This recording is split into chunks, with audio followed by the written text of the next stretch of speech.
Hi, this is Royalston, and I've got an EP out on Bad Taste called The Sound of the Rain, and I'm going to talk a little bit about the techniques that I use to write it. So people were wondering how to start tracks, and that's something I'm going to try and cover today.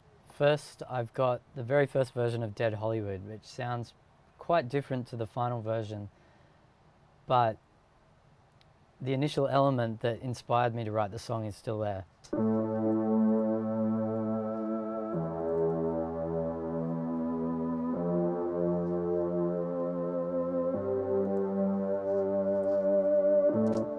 So that's one layer, and then I just made another track and wrote another part over the top.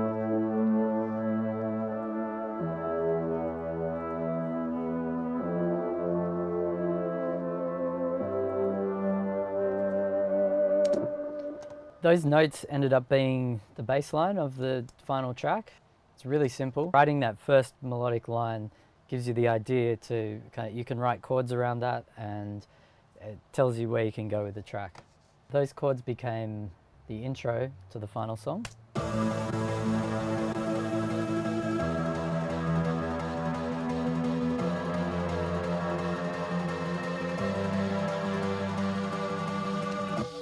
This bongo, I've tuned it using this plugin in Ableton called Corpus.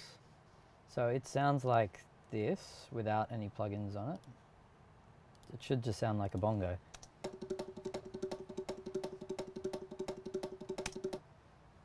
And I've put a couple of plugins on.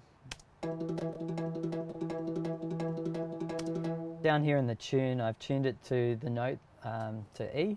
I don't think it's the key of the song, but it's a note that works nicely in the intro.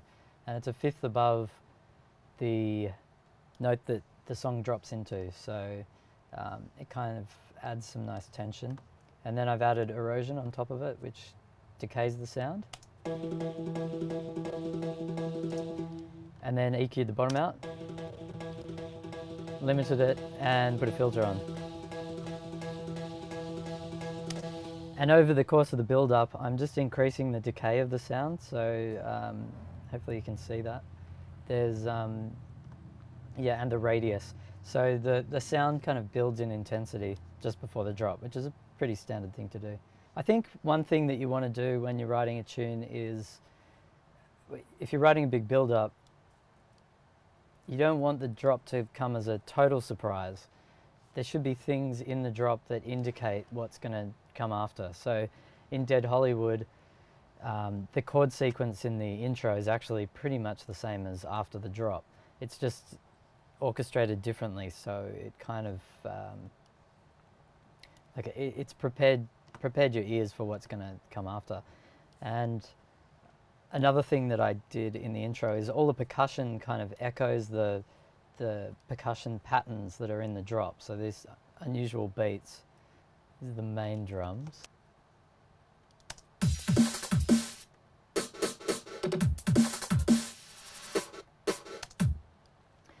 So I've taken those patterns and I've put them in the percussion at the very start of the song. And I just think that subconsciously that kind of prepares you for what is going to drop, but it doesn't really give away the surprise of the drop.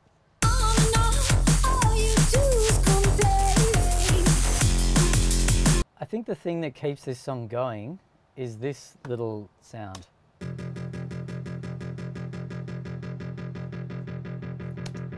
It's just a simple synth patch. I did it in Zebra, and you can obviously hear it in the start of the track, but it keeps going through the whole song. And when I played back the track without it, it really lacks a kind of forward drive. That's it without it. And this is it with it.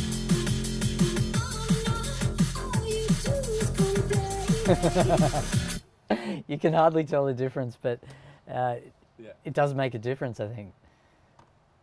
The vocals were interesting because they were supplied to me as two mono, like a left and a right, and they were just slightly stereo, and I couldn't get them to sit right in the mix. And for the final mix, I ended up mixing it down to a mono track, and so the vocals are mono with a bit of think they've got a bit of reverb on them, the tiniest little bit of chorus, and that just makes them slightly wide, but I was able to kind of control their width rather than when they were supplied, which they sort of had their own space. I talk a little bit about the bass in this track, or any track actually. One thing that I found is kind of cool is if you're layering up bass, you've got to check the phase alignment. And if you're in Ableton, you can just do this with the utility plugin and the phase preset. And I just chuck that on the track. I tend to just check the phase of all the tracks when I'm layering them up. I'll put this little, so I actually had that on there, so.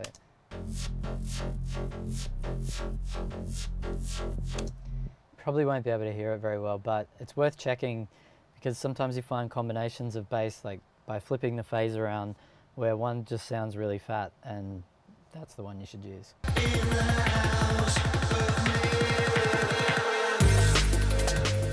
The way well, Mark and I actually started this track, and we started with the chords that you can hear at the start of the song, which is a pretty standard way of starting. So I think I wrote this little part.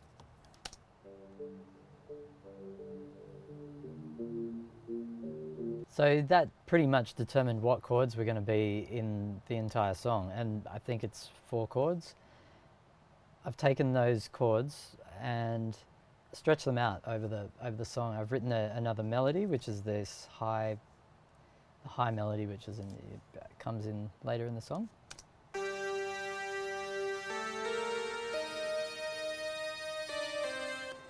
So the notes in that melody are just the notes.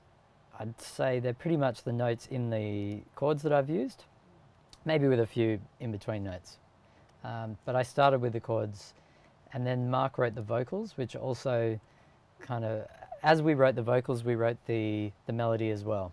And we just kind of kept going back and forth, and we're in the same room, so it was pretty easy just to get it done in an afternoon. It just took another 2 years to get it released. Or maybe 4 years, actually. The bass line's based on those chords as well, obviously. I just used the root note of the chords and extended that out. The bass line's from the Juno 60, which is a favourite synth of mine.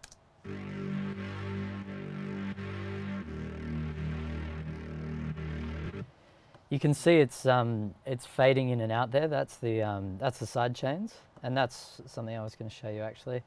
I use side chain tracks. These are the ones in pink. For this track, I've got a side chain on the kick. So every time this little trigger hits the volume or duck on anything, like mainly the bass, I've also got a little track that's the side chain of the snare. And also when the drum and bass part comes in, I've got a little double kick that happens. So there's a bit more room and stuff ducks out of the way. I tend to use a lot of side chaining, but do it quite lightly. So in the 4/4 part at the start of the track, I've used it pretty heavily. Like you can hear it, and that's the volume jumping out of the way of the kick. Every time a kick hits, which is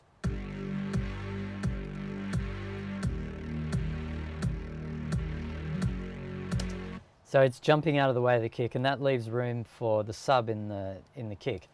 In this 4/4 part, I've got a really subby kick that's tuned to the root note. Often you would high pass your kicks, but in this song I wanted the sub to go all the way to the bottom frequency, so you could roll it off at around 30 hertz.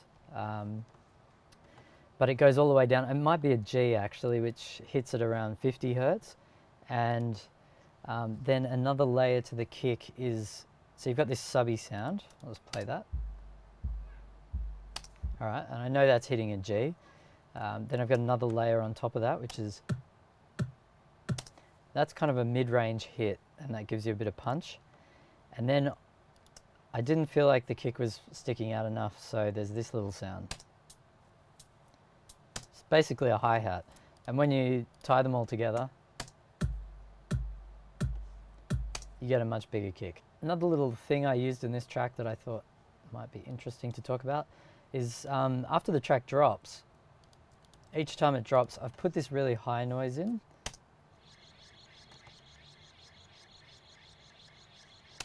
And there's another one as well.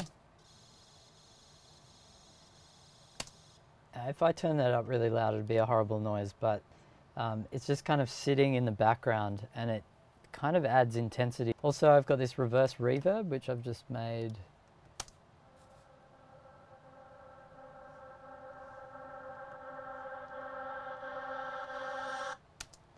I reversed Mark's voice, then ran it through a really long reverb, and then bounced that down and reversed it again. And it's a pretty standard trick, but it's nice because it gives you a kind of an idea of what's about to come in.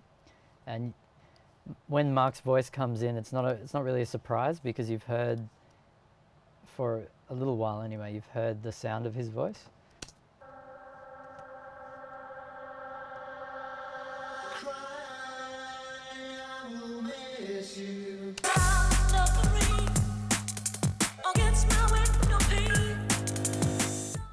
One thing that I think keeps this song going, like the other track, is this kind of repetitious pulse that's in the start of the song, which is this noise.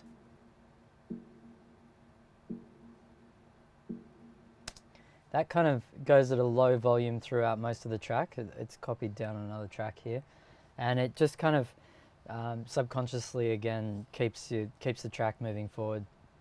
I think every time this track kind of goes around in a loop, I've added a big kick. So you've got this little kick on the one, and that's just a little bit heavier than the other kicks. So every time the bass line restarts, you can hear that.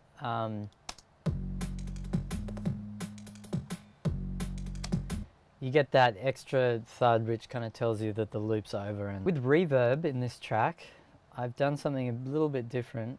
I've taken the effect sounds, like this little pinging noise, and I've run it through some pedals and through reverb plugins, and that sounds like this. And I'm actually running that affected signal on the left and the clean one on the right. So it's an old trick. They've been doing it since, like the Beatles have tracks like that. They've got the dry signal on one side and the wet on the other. And it gives a really huge sense of space, I think, compared to just having a single reverb track. One thing that people were asking about was how to end a track, and kind of overall compositional things.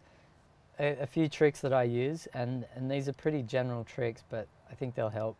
One is to stay really organized in a track, so I like color code everything. I always have my bass the same color, I always have it orange. My drums are always red. That effects is the wrong color. Just make it blue or purple. But in every track, when I open it up, I know where everything is because it's kind of using the same system. I always make my side chains pink for some reason.